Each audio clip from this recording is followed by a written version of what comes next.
Азыр бул жердеги куштарга дан бери отуруп, урматтуу мекендештерим, бир окуя эсиме түшүп кетти. Бир эне куш балдарына айтып насаатын, балдарым, эгерде бир жерде даяр ушундай чогулуп турган данды көрсөңөр ага жакындабагыла. Адам деген макулук бар, ал силерди кармап ошол жерде казаныга бышырып жеп коет. Ага жакындабагыла. Ушул аз болсо дагы аз-аздан бир-бирден ушул өзүңөрдүн адал рызкыңарды терип жей бергиле, көбүнө шашпагыла дейт экен да.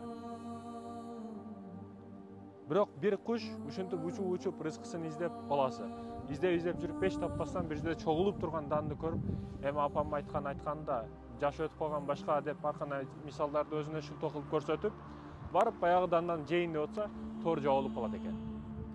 Эссиз апамдын айткан сөзү чындык экен, туура экен деп айтат да. Эмнени айткым келет, урматтуу мекендештерим, аз болсо дагы саз кылып, адалынан терип жүрө бер рызкыңды. Арамыга шашпагын, урматтуу мекендешим. Арамы өтө күчтүү болуп келет, өтө тез келет, өтө бат келет, бирок ишенесим эч качан жукпайт ал. Адалды аз-аздан терип жүрө бер, чоң чокуларга билимсизден чыгасын. Тоодагы дароо куралган эмес, Москвадагы дароо куралган эмес. Аз-аздан чыгасын, бирок жыгылбай турган болуп турасын, урматтуу мекендешим. Ошондуктан мен сага айтарым, арамыга шашпа. Адалыга сабыр кыл. Ошондо чоң ийгиликтерге жетесиң.